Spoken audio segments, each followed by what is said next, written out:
Joining us now to talk about the latest of the Iran strikes is Congressman Greg Landsman from Ohio, a member of the Energy and Commerce Committee. Congressman, thanks so much. Thanks for having me. All right, let's dive right in.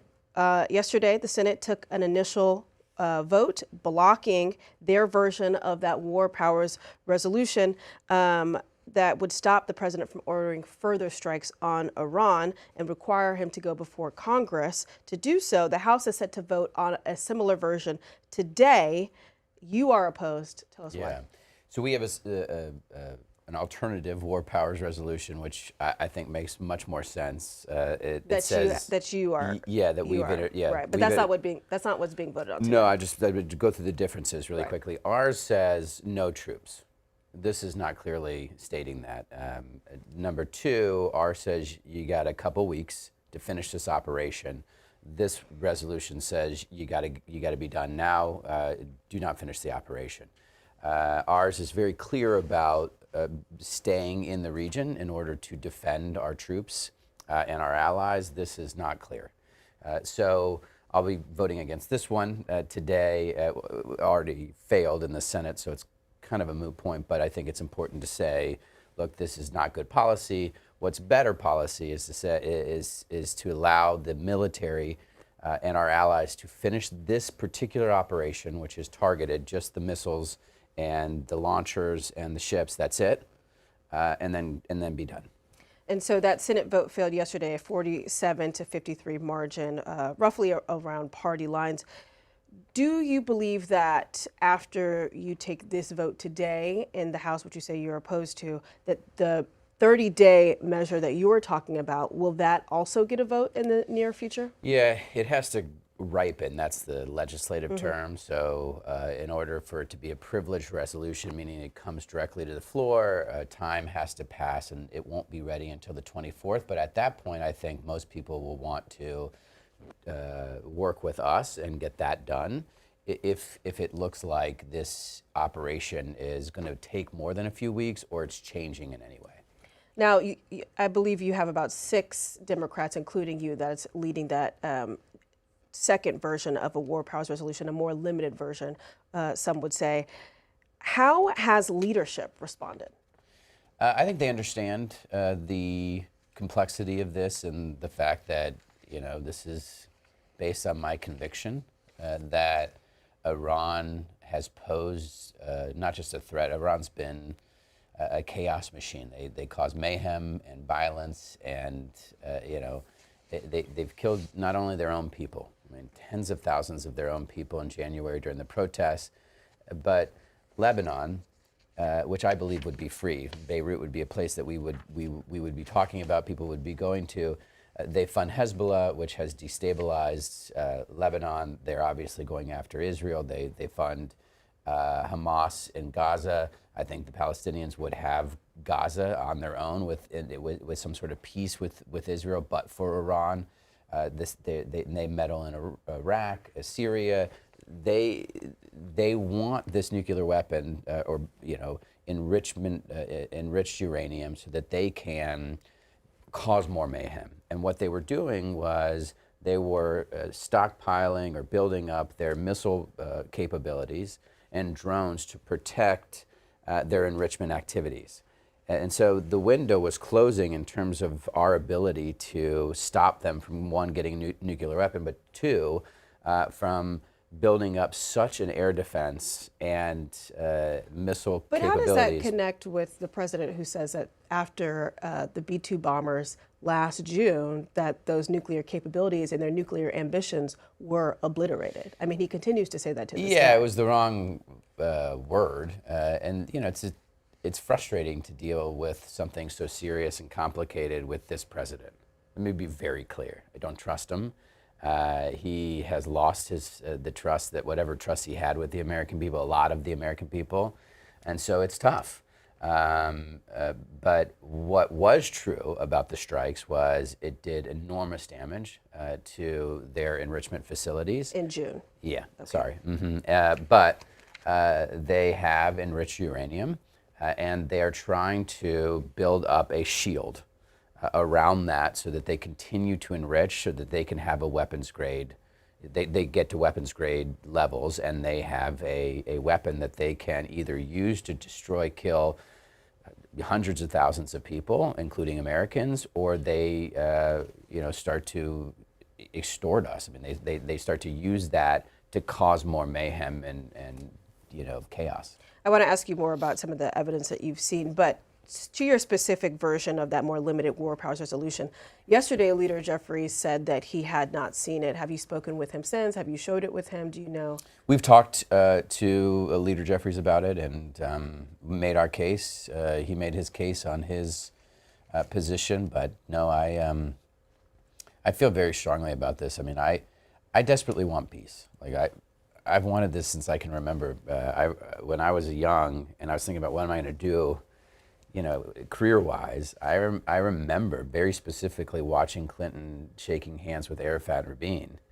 I was in high school, and I thought that would be, a wonderful, thing to do, to work in that kind of way, not president, but in that crew of solving something so complicated. And peace, you can pray for it and you can hope for it, but at some point you have to act on it. And diplomacy is first.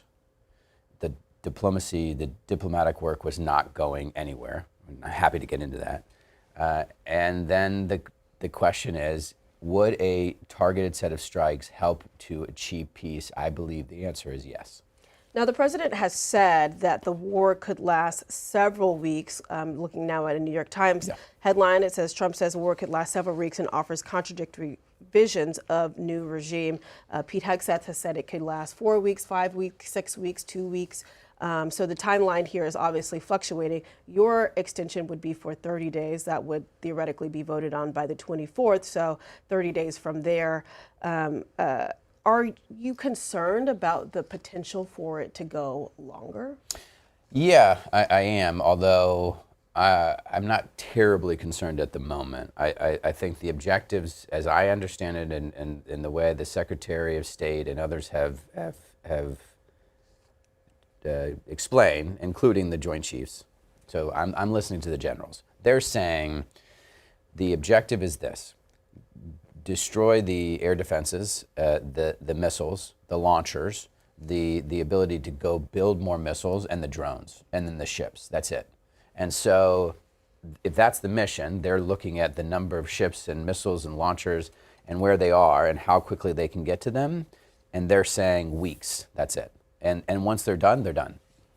Let's talk about ground troops for a second, because the White House is not ruling it out. The president is not ruling it out.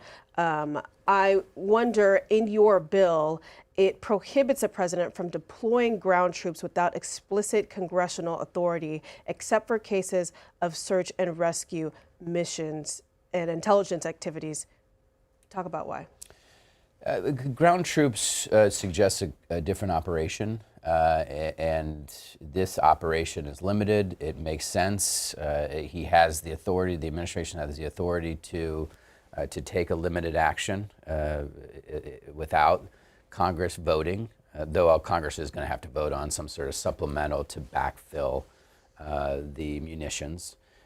But the ground troops suggest that that we would be getting into nation building and regime change, and that's not something I would support. Well, the president has talked favorably about regime change, although the White House says that that is not one of their 4 objectives. Yeah. He has mused about this idea of regime change.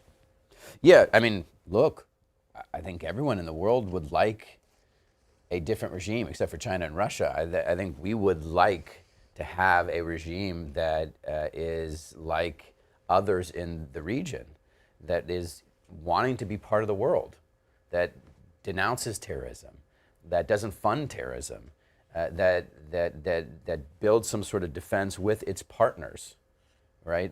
That would be great. I think it is a huge opportunity, but it's not something that the United States should be putting on the list of objectives. Like, that's not on us. That is on the Iranian people.